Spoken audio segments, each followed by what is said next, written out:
నమస్తే, welcome to our voice. నేను journalist నవత.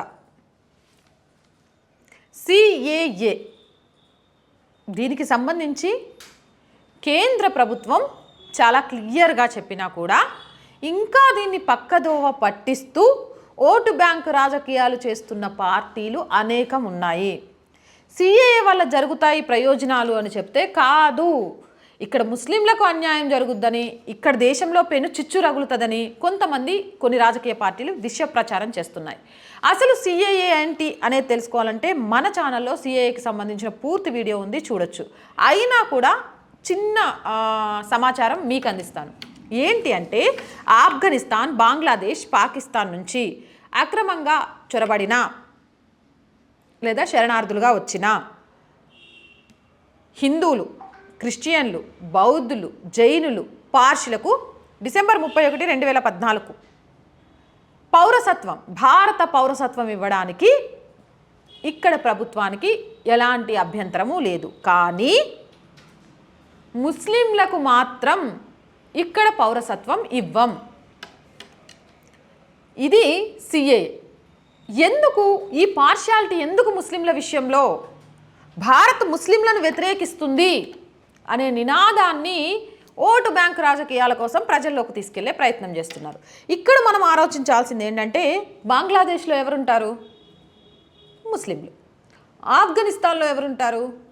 ముస్లింలు. పాకిస్తాన్లో ఎవరుంటారు? ముస్లింలు. ఇప్పుడు ముస్లిం దేశంలో ముస్లింలను ఎక్కడైనా అణచివేతకు గురి చేస్తారా? అణచివేతకు గురి చేయనప్పుడు శరణార్థులుగానో అక్రమంగానో ఇంకో దేశంలో ప్రవేశించి ఉండాల్సిన అవసరం ఏంటి? ఆలోచన చేయాలి కదా. అంతేకాదు, వీళ్లకు ఇంకా 46 దేశాలు ఉన్నాయి, ముస్లిం దేశాలు. ఎక్కడికి వెళ్ళినా బ్రతికేయచ్చు, ఎందుకంటే అక్కడ మెజారిటీ వాళ్ళదే. ఒకప్పుడు మినిమం ఉన్న, నేను ఇందాక ఏవైతే 5 మతాల గురించి చెప్పానో, వీళ్ళు అక్కడ గతం కంటే కూడా వీళ్ళ సంఖ్య పడిపోవడమే కాదు, వీళ్ళు అక్కడ అణచివేతకు గురవుతున్నారు, అక్కడ మత మార్పిడిలకు గురవుతున్నారు, అక్కడ ఏం బిజినెస్ చేసుకోలేకపోతున్నారు, బ్రతకలేకపోతున్నారు. అలాంటి వాళ్ళను మన దేశంలోకి వచ్చినప్పుడు మన దేశం భిన్నత్వంలో ఏకత్వం కలిగిన దేశంగా వాళ్ళకి ఎక్కడా కూడా భారతదేశం తప్ప అలాంటి వాళ్ళను చేరదీసే పరిస్థితిలో ఏ దేశం కూడా లేదు. నేను గర్వంగా చెప్తున్నాను. హయ్యెస్ట్ జనాభా ఉన్న మన భారతదేశంలో ఇలా అక్రమంగా వచ్చిన వాళ్ళకు, ఇలా పక్క దేశాల నుంచి శరణార్థులుగా వచ్చిన వారికి పౌరసత్వం ఇవ్వడం ద్వారా భారతదేశం మీద ఆర్థిక భారం పడుతుంది. అది తెలుసు. తెలిసినా కూడా అక్కడ మైనారిటీలుగా నలిగిపోతున్నారు. వాళ్ళకి ఇంకెక్కడా కూడా ఆస్కారం లేదు ఉండడానికి. కాబట్టి వాళ్ళు భారత్కు వచ్చినప్పుడు మనం వాళ్ళని స్వాగతించాలి, భారత పౌరసత్వం ఇవ్వాలి అని ఆలోచిస్తున్నందుకు అప్రిషియేట్ చేయాలి. మన దేశం గురించి గర్వంగా చెప్పుకోవాలి. ఇక్కడ ముస్లింల మధ్య చిచ్చు పెడుతున్నారు, ముస్లింలను ఊచకోతకొస్తున్నారు, ముస్లింల మీద దౌర్జన్యం చేస్తున్నారు. ఇక్కడ ఎక్కువ స్పందించాల్సింది ముస్లిం సోదరులు, సోదరీమణులే. ఎందుకంటే భారతదేశంలో ఉన్న ముస్లిం సోదరీమణులకు భారతదేశం అనేక రిజర్వేషన్లు, ఫలాలు కల్పించింది. ఎక్కడి నుంచో వచ్చేసి అక్రమంగా చొరబడి అక్కడ మెజారిటీలుగా ఉన్న వీళ్ళు ఏ లక్ష్యంతో ఈ దేశంలో అడుగు పెడుతున్నారు? ఎందుకు అడుగు పెడుతున్నారు? మెజారిటీలుగా ఉన్న వీళ్ళే వాళ్ళ దేశంలో ఊచకోతకు గురవుతున్నారంటే ఎవరైనా నమ్ముతారా? ఏ ఉద్దేశంతో భారతదేశంలోకి అడుగు పెడుతున్నారు? అలా అక్కడి నుంచి ఇక్కడికి వచ్చినప్పుడు వాళ్ళు చేసే తప్పుల వల్ల మీ మీద ఎలాంటి ప్రభావం పడుతుంది? అంతేకాదు, వాళ్ళు వచ్చి ఓటు బ్యాంకు రాజకీయాల కోసం ఆధార్లు, ఓటర్ ఐడీలు సంపాదించుకొని మీకు అందాల్సిన రిజర్వేషన్ ఫలాల్ని ఎలా దోచేసుకుంటున్నారు? వాళ్ళే కాదు, వాడు సెటిల్ అవ్వగానే వాడి దేశం నుంచి ఇంకొంతమందిని అక్రమంగా వలసదారుల్ని ఇక్కడికి పిలిపించుకొని బంగ్లాదేశీల్ని, పశ్చిమ బెంగాల్లో, ఆఫ్ఘనిస్తాన్ వాళ్ళు, పాకిస్తాన్ వాళ్ళు ఎలా తయారవుతుంది? దీనివల్ల ఎక్కువ నష్టపోయేది ఎవరు తెలుసా? సిఏఏ అమలు అవ్వకపోతే ముస్లిం సోదరీమణులే. అందరు గుర్తుపెట్టుకోండి. మిగిలిన ఎవ్వరికీ ఏం కాదు. వీళ్ళు అక్రమంగా చొరబడితే వీళ్ళు చేసే ఏదైనా తప్పుకి ఎవరిని అంటారు? నేను చాలా సందర్భాల్లో చెప్పిన, 100% ఉన్న ముస్లింలలో 10% మంది తప్పు చేస్తే ఆ తప్పు ప్రభావం మిగిలిన అందరి మీద పడుతుంది. ఆ 10% దాంట్లో కూడా ఈ భారతదేశంలో పుట్టి పెరిగిన వాళ్ళు ఎవరు ఉండరు, ఇట్లా అక్రమంగా జొరబడ్డోళ్ళే ఉంటారు. వాళ్ళు చేసిన తప్పులకు బాధ్యులయ్యి బాధపడుతుంది ఎవరు? దీన్ని వ్యతిరేకించాల్సింది మనకంటే కూడా ముస్లిం సోదరులు. అవును, వాళ్ళని పంపించేయాలి. ఎందుకు? వాళ్ళు అక్కడ మెజారిటీలాగానే ఉన్నారు, వాళ్ళకి అన్ని రకాల సౌకర్యాలు ఉన్నాయి. అది మతం ప్రాతిపదికన ఏర్పడ్డ దేశం. ఆ మత ప్రాతిపదికన ఏర్పడ్డ దేశం నుంచి భారతదేశంలోకి ఎందుకు వస్తాను బాయ్? కారణాలు ఏంది అని వాళ్ళే అడగాలి. ఎందుకంటే దాని ద్వారా కొంత ఇక్కడున్న ముస్లిం సమాజం ఏమంటారు, ఎలాంటి అటు ఇటు కాకుండా ఉంటుంది వీళ్ళ ప్రభావం వల్ల. అండ్ నెంబర్ 2 రిజర్వేషన్ ఫలాలు. ఈరోజు నిజంగా భారతదేశంలో పుట్టిన వాళ్ళ కోసం, భారతదేశ పౌరుల కోసం, భారతదేశ వారసత్వం ఉన్న వాళ్ళ కోసం మనకు చట్టాలు చేశారా, కానీ ఎవడు పడితే వాడు అడ్డంగా ఇక్కడికి వచ్చేసి ఇక్కడ దూరిపోయి రాజకీయ లబ్ధి కోసం ఓట్లు సంపాదించుకొని మాకు కూడా మీ దేశంకి నుంచి వచ్చే ప్రతిఫలాలు రావాలి అంటే అక్కడున్న హిందువులు కనీసం పాకిస్తాన్లో అక్కడే పుట్టి అక్కడే ఉండి దేశ విభజన సమయంలో అక్కడే ఉన్న హిందువులు అడగగలుగుతున్నారా? కానీ ఇక్కడే పుట్టిన ముస్లింలు అడగకుండానే ప్రభుత్వాలు చేస్తున్నాయి. ఎందుకంటే ఈ దేశంలో పుట్టిన వాళ్ళకు హక్కు ఉంది, ఈ దేశ పౌరసత్వం ఉన్న వాళ్ళకు హక్కు ఉంది. ఆ హక్కును ఎవరో వచ్చి కాల రాస్తామని చెప్తుంటే మనకన్నా ఎక్కువ ప్రతిఘటించాల్సింది వాళ్ళే. ఈ విషయం ముస్లిం సోదరీమణులకు అర్థమయ్యేటట్టు చెప్పాల్సిన బాధ్యత ఎవరిది? పాలకులది, నాయకులది, ప్రజాశ్రేయస్సు కోరుకునేవారిది. కానీ మన నాయకులు ఓట్ల కోసం ఎక్కడి దాకైనా వెళ్ళిపోతారు. వాళ్ళు ఇలాంటి సత్కార్యానికి సహకరిస్తారా? కొంతమంది నాయకులు మాట్లాడిన మాటలు నేను చెప్తా వినండి. కేరళలో అధికారంలో ఉన్న సిపిఎం ప్రభుత్వం సంచలన వ్యాఖ్యలు చేసింది. దేశంలో మత విభజన సృష్టించేలా ఉన్న ఈ చట్టం కేరళలో అమలు చేయబోం అని సీఎం పినరయి విజయన్ తేల్చి చెప్పారు. పినరయి విజయన్ గారు ఒక ముఖ్యమంత్రి స్థానంలో ఉన్నారు. జాతీయ పార్టీ మతపరమైన దేశ విభజన సృష్టిస్తుంది అని చెప్తున్నారు. ఎందుకు మతపరమైన దేశ విభజన? అక్రమంగా భారతదేశంలోకి చొరబడ్డ వాళ్ళని భారతదేశం నుంచి పంపించేయమంటే మత విభజనగా సృష్టించేస్తారా? ఎందుకంటే కేరళ లాంటి రాష్ట్రాలలో ఇలాంటి అక్రమ ఓటర్లు బొచ్చడు మంది ఉన్నారు. అసలే ఎలక్షన్స్ ఉన్నాయి. ఇప్పుడు అలా అరే మేము ఏం చెప్తే అది చేసేయండి అని ఆలోచించకుండా ఓటు బ్యాంక్ ఉంటే చాలు అనుకునే రాజకీయ నాయకులకు ఇది పెద్ద సమస్యలాగా కనబడుతుంది. ఎందుకైతే మతపరమైన సమస్యలు ఎందుకు వస్తాయి? అసలు ఇక్కడ మతానికి ఏం సంబంధం ఉంది? ఫస్ట్ ఆఫ్ ఆల్ మీరు అందరూ గుర్తుపెట్టుకోవాల్సింది ఏంటంటే సిఏఏ మతపరమైంది కాదు, పౌరసత్వానికి సంబంధించింది. పౌరసత్వం, భారత పౌరసత్వానికి సంబంధించిన ఒక అంశాన్ని చాలా సున్నితంగా మతపరమైన అంశంగా చిత్రీకరించి ప్రజల మధ్య చిచ్చుపెట్టే ప్రయత్నాలు రాజకీయ పార్టీలు చేస్తున్నాయి. ఇక యూపీ సీఎం యోగి ఆదిత్యనాథ్ అయితే దీని మీద హర్షం వ్యక్తం చేశారు. అలాగే మధ్యప్రదేశ్ సీఎం శివరాజ్ చౌహాన్ అయితే ఇది ఒక చారిత్రాత్మక నిర్ణయం అన్నారు. ఇక ఆమ్ ఆద్మీ పార్టీ సీఎం ఇది దేశానికి వ్యతిరేకం అయిందని మండిపడ్డారు. ఏం వ్యతిరేకం సార్? ఈ దేశంలో అక్రమంగా జొరబడ్డోళ్ళని పంపించేద్దాం అనడం వ్యతిరేకమా? వేరే దేశం నుంచి ఈ దేశంలోకి వచ్చిన వాళ్ళు చేస్తున్న సంఘటనలు మనకు కనిపించట్లేదా? మీరు అడగొచ్చు, అక్క ఇంకే దాంట్లో కూడా లేరా, ఇళ్లలోనే ఉన్నారా అంటే మళ్ళీ నేను రిపీట్ చేసి చెప్తున్నా, మైనారిటీలకు, ఊచకోతకు గురవుతున్న వాళ్ళకు, అక్రమాలకు గురవుతున్న వాళ్ళకు, అత్యాచారాలకు గురవుతున్న వాళ్ళకు ప్రపంచంలో వీళ్ళ కోసం అంటూ ఒక స్పెసిఫిక్ దేశాలో వీళ్ళని ఆదరించే దేశాలో లేని వాళ్ళకు భారతదేశ పౌరసత్వం ఇస్తుందే తప్ప ఇప్పుడు వీళ్ళకి ఈ 3 దేశాలే కాక ఇలా 46 దేశాలు వీళ్ళకు ఉన్నాయి. ఉన్నాక ఎందుకు ఇవ్వాలి? అసలు వీళ్ళ చూడండి, దేశానికి వ్యతిరేకం అంటే అక్రమంగా చొరబడ్డోడు భారతదేశంలో ఉండొద్దు అని చెప్పడం దేశానికి వ్యతిరేకమా? ఏమంటారు, దక్షిణం ఉత్తరం విడిపోదాము అని చెప్తే దేశానికి వ్యతిరేకం కాదు. ఇక తమిళనాడు రాజా మేము జై శ్రీరామనం, అసలు మాకు జై భారతదేశమే తెలియదు, మేమంటూ సపరేట్ అయిపోతాం, భరతమాత ఎవరో మాకు తెలియదు అన్నోడికి మాత్రం తప్పు కనబడలే అప్పుడు ఇదే కేజ్రీవాల్కి. ఇప్పుడు మాత్రం ఏదో దేశానికి వ్యతిరేకంగా జరగబోతోందని బాధపడుతున్నారు. వీళ్ళ ఇంటెన్షన్ ఏంటి అనేది అర్థం చేసుకోవాలి. వీళ్ళ పార్టీ నేతృత్వంలోనే పంజాబ్ రైతుల విషయంలో ఏ విషయాలు వాస్తవాలు వెలుగులోకి వస్తున్నాయో మీ అందరికీ తెలుసు. డ్రగ్స్ మాఫియా ఈ రాష్ట్రాలకు సంబంధించి ఏం జరుగుతుంది అనేది కూడా చాలా క్లియర్గా తెలుసు. దేశానికి వ్యతిరేకమని మాట్లాడే ఈ కేజ్రీవాల్ సారా దందాలో ఏం చేసిండు, ఈ పార్టీ లీడర్లు ఎక్కడున్నారు, ఈ పార్టీ డిప్యూటీ సీఎం ఎక్కడున్నాడు, రేపో మాపో ఈయన పరిస్థితి ఏంది మాట్లాడాలా? దయ్యాలు వేదాలు వల్లించినట్టు మాట్లాడుతాండ్రు ఇల్లు. సిద్ధరామయ్య, మమతా బెనర్జీ, స్టాలిన్ ఇలా చాలా మంది చాలా రకాలుగా మాట్లాడుతున్నారు. చైనా లాంటి దేశాలు ముస్లిమ్స్ని బ్యాన్ చేయాలని చూస్తుంటే దాని గురించి ఎవ్వరు అక్కడ మాట్లాడే ధైర్యం చేయరు. అక్కడే కాదు, ఇక్కడ మాట్లాడే ధైర్యం కూడా చేయరు. ఇప్పటికీ పశ్చిమ బెంగాల్లో 30 నుంచి 40 లక్షల మంది రోహింగ్యాలు ఉన్నట్టు తెలుస్తుంది. అందుకే మమతా బెనర్జీ గడగడలాడిపోతుంది. ఈ 30 నుంచి 40 లక్షల మంది వెళ్ళిపోతే ఈమె అక్రమాలు చేయడానికి, షేక్ షాజహాన్ లాంటి ఎదవలతోటి అక్రమాలు చేయించడానికో దందాలు చేయించడానికో కాదు. అక్కడ భారతదేశ పౌరులే ఉంటే ఏ భారతదేశ పౌరుడు భారతదేశం వినాశనం కావాలని కోరుకుంటాడు?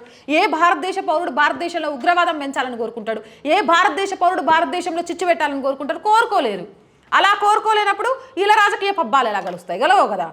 అందుకే ఆ రోహింగ్యాలు వెళ్ళిపోతారని మమతా బెనర్జీకి బాగా వెంగేసి ఇక ఆమె కూడా దీని గురించి మాట్లాడుతుంది. పౌరసత్వ హక్కులను హరించినట్టేనట. అవ్వా ఇవ మాట్లాడుతుంటే నాకు గలీజ్ అనిపిస్తుంది. ఏమమ్మా, పౌరసత్వ హక్కులను హరించినట్టు బీజేపీ కుట్రనా? మహిళలు 1200 మంది ముందుకొచ్చి రోడ్డు మీదకి వచ్చి అత్యాచారం చేసిండు అని చెప్తే అప్పుడు మహిళా హక్కులను, మహిళ కనీస గౌరవానికి భంగం కల్పించిన ప్రభుత్వం నాది అని సిగ్గనిపిలే? ఆమె ఎవరో పార్లమెంట్లో మాట్లాడడానికి పైసలు తీసుకుంటే పిలిచి మళ్ళీ ఆమెకు సీట్ ఇచ్చినావు ఏమనిపిలే? ఎందుకు ఇలా ఆవేశంగా మాట్లాడాల్సి వస్తుంది అని అంటే, రాజకీయాలు చేయండి. ఎలా ఉండాలంటే ప్రత్యర్థి పార్టీలతో మీ యుద్ధం ఉండాలి, కానీ దేశానికి ప్రమాదం వాటిల్లేలాగా మీ యుద్ధం ఉండకూడదు. మేరా భారత్ మహాన్, ప్రపంచ దేశాలకు అన్నదాత ఈ దేశం, అన్న ప్రధాని ఈ దేశం. కానీ ఓటు బ్యాంకు రాజకీయాల కోసం మీరు వ్యవహరిస్తున్న తీరు సమంజసంగా లేదు. ఇక్కడ పార్టీల మధ్య విభేదాలు ఉండాలి, పార్టీలు మాత్రమే ప్రత్యర్థులుగా ఉండాలి, ప్రజలను బలి చేయకూడదు. అలా ప్రయత్నాలు వీళ్ళు చేస్తున్నారు కాబట్టి ఇంత ఆవేశంగా మాట్లాడాల్సి వస్తుంది. నెక్స్ట్, ఇండియన్ ముస్లిం లీగ్ స్టే విధించాలి అమలు చేయకుండానే వెళ్ళిందట. మరి ఇండియన్ ముస్లిం లీగ్ కూడా ఈ చట్టం సిఏఏ అనే ఒక చట్టం తీసుకురావడం వల్ల మీకు భారతదేశ పౌరసత్వం కలిగిన ముస్లింలకు ఏం నష్టం కలుగుతుంది అనేది చెప్పాలి. భారతదేశంలో పుట్టి భారతదేశ పౌరసత్వం కలిగిన ముస్లింలకు ఏం నష్టం అవుతుందని దీన్ని మీరు వ్యతిరేకిస్తున్నారు అనేది చెప్పాలి. దానికి ఆన్సర్ ఉండదు. ఇంకొక విషయం కూడా వీళ్ళు ఒప్పుకోవాల్సింది ఏంటంటే, ముస్లిం దేశాలలో ముస్లింలకు రక్షణ లేదు అనే విషయాన్ని వీళ్ళు ఒప్పుకోవాలి. ఎందుకంటే ఇలాంటి మేధావులు పక్క దేశాలకు వెళ్ళి భారతదేశంలో ముస్లింల మీద అణచివేతకు గురవుతున్నారు. భారతదేశంలో ముస్లింలు బ్రతికే ప్రశ్నార్థకంగా మారిందని మాట్లాడుతుంటారు కదా. అలా ప్రశ్నార్థకంగా మారిందని బాధపడే మీకు పక్క దేశాల నుంచి వచ్చిన ముస్లింలు ఇక్కడే ఉండాలనే కోరిక ఎందుకు? ఇక్కడ అణచివేతకు గురవుతున్నారు, ఆ దేశాలే వాళ్ళవి వెళ్ళి ఉండొచ్చు కదా. ఇప్పుడు సమాధానం చెప్పరు, మాట్లాడరు. ఒప్పుకుంటారా? ఇండియన్ ముస్లిం లీగ్కి సంబంధించిన నేతలు పాకిస్తాన్లో, ఆఫ్ఘనిస్తాన్లో, బంగ్లాదేశ్లో ముస్లింలకు రక్షణ లేదు కాబట్టి మిగిలిన వాళ్ళతో, మైనారిటీలతో పాటు ముస్లింలకు కూడా ఇక్కడ రక్షణ కల్పించాలి, ఆయా దేశాల కంటే కూడా ముస్లింలకు భారతదేశంలోనే రక్షణ ఎక్కువ అనే విషయాన్ని ఒప్పుకుంటారా? అది ఒప్పుకోరు. మళ్ళీ అరే అది ఒప్పుకుంటే ఎట్టా? మళ్ళీ మన ఓటు బ్యాంకు రాజకీయం మారిపోద్ది. ఇక హీరో విజయ్ అన్న, నీ యాక్టింగు, నీ సినిమాలు జనాలు మస్తు ఆదరిస్తారు, అభిమానిస్తారు. నేను కూడా చూసిన. నాకు నీ సినిమాలో ఫుట్బాల్కి సంబంధించి కప్పు ముఖ్యం బిగులు అంటారు చూడు, బాగా ఇష్టంగా సినిమా. ఆడపిల్లల కోసం ఆ సినిమాలో మస్తు చేసినావు కదా. కప్పు విలువేందో నీకు తెలుసు కదా, ఈ దేశ భవిష్యత్తు విలువేందో నీకు తెలవట్లేదా? సిఏఏ గురించి ఏం తెలుసని దీన్ని వ్యతిరేకించాలి, తమిళనాడులో అమలు చేయకూడదని చెప్తున్నావు. ఇప్పుడు మాట్లాడిన లీడర్లు అందరూ మైకు పట్టుకొని అసలు సిఏఏ చట్టంలో ఏమున్నాయి, అది ఎందుకు తీసుకొస్తున్నారు, దానివల్ల లాభాలు ఏంది మాట్లాడండి. మీడియా ముందుకు వచ్చి పేపర్ లేకుండా ఇట్లా పట్టుకొని చదవడం కాదు, చెప్పగండి. ఎవ్వరికి పూర్తిగా తెలియదు, తెలుసుకోరు. ఓకే, ఈ చట్టంలోకి ముస్లింలు రారా, పక్క దేశం నుంచి వచ్చిన వాళ్ళు, ఇది చాలు ఎన్నికలకు ముందు గొడవ పెట్టడానికి, అంతే తప్ప ఆ చట్టం ఏంటి, ఆ చట్టం వల్ల దేశ భవిష్యత్తుకు ఏ విధంగా ఉపయోగపడుతుందని ఆలోచించే వాళ్ళే లేకుండా పోయినరు. ఇది కొంత ఆశ్చర్యం అనిపిస్తోంది. ఇలాంటి వాళ్ళు ఇంకా నాయకులుగా దేశాన్ని, రాష్ట్రాలని ఏలాలని చూస్తుంటే నవ్వొస్తోంది. వీళ్ళకు ఓట్లేసే జనాల్ని ఏమనాలో అర్థం కాని స్థితిలో ఉంది. ఏదేమైనా కానీ సిఏఏ చాలా వరకు ముస్లిం సంఘాలు దీన్ని స్వాగతించాయి. చాలామంది ముస్లిమ్స్ ముందుకు వచ్చి చెప్తున్నారు సిఏఏ అమలు కావాల్సిందే అని. నిజంగా వాళ్ళందరికీ కూడా మనస్ఫూర్తిగా మనం అభినందనలు తెలియజేయాలి, అర్థం చేసుకుంటున్నారు అని అర్థమయ్యేలాగా చెప్పాలి. అంతేకాని వాళ్ళ మధ్య చిచ్చు పెట్టి దేశానికి మాత్రం విఘాతం కలిగించొద్దు అని మనస్ఫూర్తిగా కోరుకుంటున్నాను. ఈ వీడియోపై మీ అభిప్రాయం, వ్యతిరేకిస్తున్న వీళ్ళపై మీ అభిప్రాయం ఏంటనేది కామెంట్ సెక్షన్లో తెలియజేయండి. ఇలాంటి మోర్ వీడియోస్ కోసం మన ఛానల్ని సబ్స్క్రైబ్ చేయండి. మన ఛానల్ చూస్తున్న చాలామంది సబ్స్క్రైబ్ చేయడం మర్చిపోతున్నారు, అందుకే ప్రతి వీడియోలో నేను గుర్తు చేస్తున్నాను. సబ్స్క్రైబ్ చేయడం మాత్రం మర్చిపోకండి. అలాగే మీకు నచ్చితే ఈ విషయం 10 మందికి తెలియాలి అనుకుంటే లైక్ చేయండి. ఇంకా మన ఛానల్ ద్వారా ఎలాంటి వీడియోస్ మీరు కోరుకుంటున్నారు అనేది కామెంట్ సెక్షన్లో తెలియజేయండి. అండ్ మీ అందరి సపోర్టు నాకైతే చాలా చాలా చాలా అవసరం. ఎందుకు అంటే ఈ ఛానల్ని ఇంకా ముందుకు తీసుకెళ్ళాలి అని నేను అనుకుంటున్నాను. కొంత ఎంప్లాయీస్ని రిక్రూట్ చేసుకోవాలి అనుకుంటున్నాను, కొంత ఎక్విప్మెంట్ తీసుకోవాలనుకుంటున్నాను. నాకు ఒక్కదాని వల్ల అది కాని పని. మీ అందరి సహకారం అందిస్తే మాత్రం ఖచ్చితంగా నేను అనుకున్న గోల్ అచీవ్ అవ్వడానికి మీ అందరి సహకారం చాలా చాలా చాలా ముఖ్యం.